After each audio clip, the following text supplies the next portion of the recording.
So Morgantown, we break it first. WVU prime, we quench your thirst. No spin, all truth, loud and proud. Mountaineer nation, say it loud. The voice of Morgantown. VOM, Mountaineer pride, we go all in. First to the facts, last to the spin. It's the voice of Morgantown. Let's begin.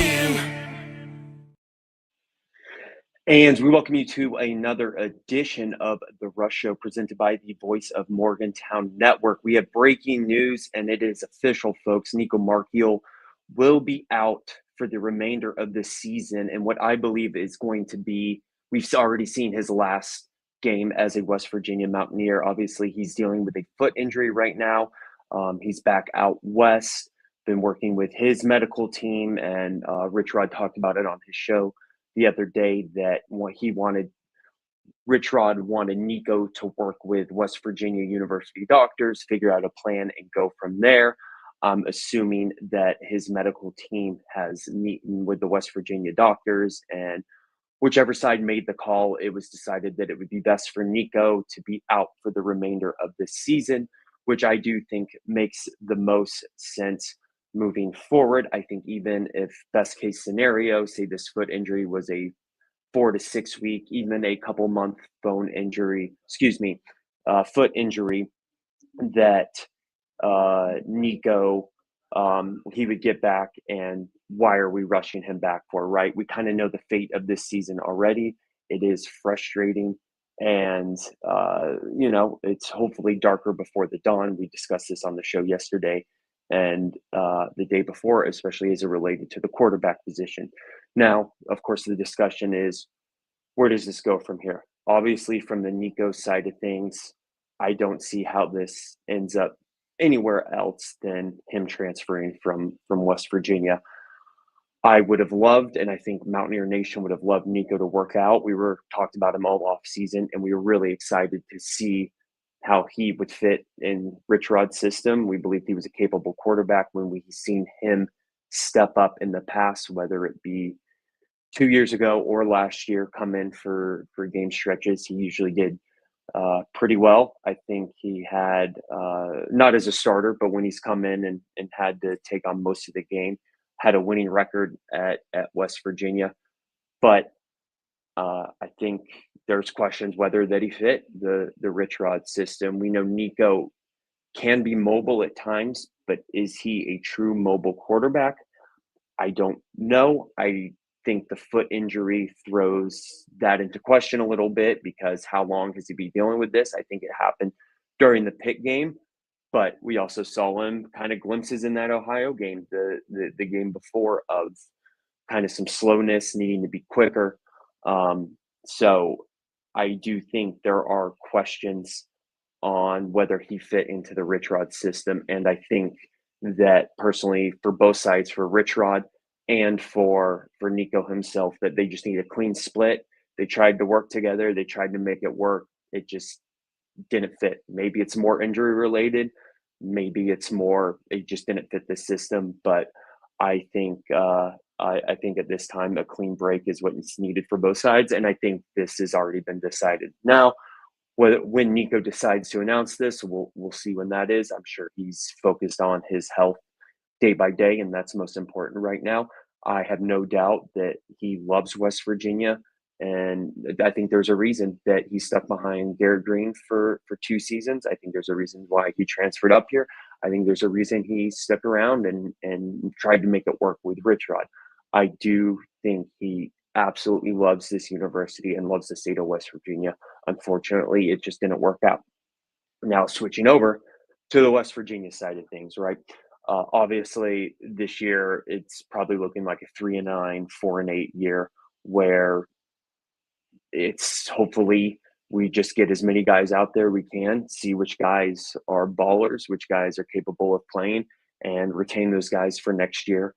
And we're able to use resources, money, and everything we can to recruit guys in the transfer portal next year. And Rich Rod can kind of do what he did the first time around, where year one was difficult, but then of course the years that followed, he was dominant. and he was obviously in the hunt for a national championship. So obviously, we hope to see that again. Um, Jury's out on whether that is the case. I mean, when Rich Rod was doing this for the first time, the college landscape, of course, looked a lot different. West Virginia was in a very different position than it is today. And a lot of things need to go right for that to happen. Can it happen? Absolutely. Do I think it can happen? Yeah, I do. Is it going to happen? Well, we'll see about that because I'm not in a position where I can guarantee that.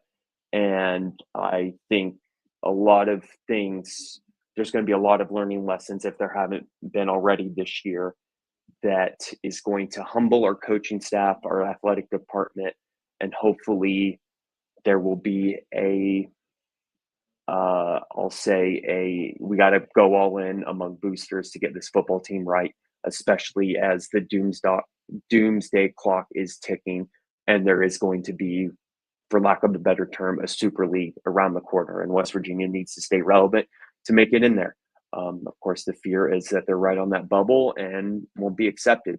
Unfortunately, fortunately, West Virginia has a rich history when it comes to football and everything that they've done in the college football story, the history of college football.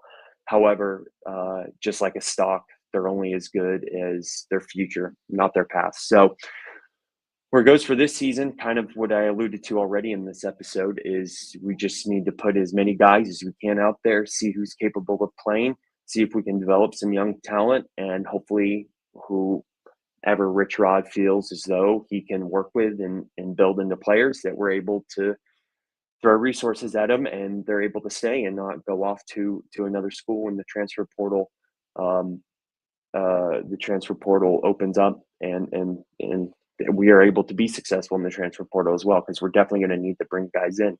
I know it's insane that we've had 70, 80 new guys this year for this team, but unfortunately, I think that's the future of West Virginia sports, whether it's basketball or football. I think our coaching staff and our athletic department have to get used to every year it's just going to be a clean slate, and we got to basically build a whole new team over again. And hopefully, you can keep a little bit of your roster, and you have guys that you're able to work with and be able to build consistency. But be ready to make the best of getting guys out of the transfer portal and knowing that you're not going to get the most elite guys out there, that you got to get guys that are kind of in their, I'll say, sophomore junior level of playing and know that they have talent, but for some reason they haven't been able to excel yet, and that Rich Rod and our coaching staff can be the guys that are able to get these guys to get to their ceiling level and make as much value as you can. It's basically the Moneyball concept, right? What the Oakland A's did and what the movie and book are all about, right? Is West Virginia has to be a Moneyball team. So to put a bow on this and wrap this up, Nicco is officially out for the season, according to On3 Sports. I don't see him coming back. I would be shocked if he's coming back. He's not. It's done, guys. It's too bad. I love Nicco. I think everyone loves Nicco, and we wanted this to work. But unfortunately, we got to move on. We got to build for the future and get ready to move forward. Again, this is going to be a tough season. I'm not going to lie. We're definitely going to take some bumps on the chin, but I do think our 3 to 5 year goal, and I think Rich Rod sees it. I think we have the guys in place that need to make it happen, and just got to keep trusting the process and just knowing we're going to take some bumps on the chin along the way. But hey, we'll figure it out, and we got the staff that's able to do it. So again, Nicco's out for the season and most likely done playing at West Virginia, and we'll see where it goes from here. Thank you again, everyone. Have a great day, and see you all again real soon. Let's go Mountaineers.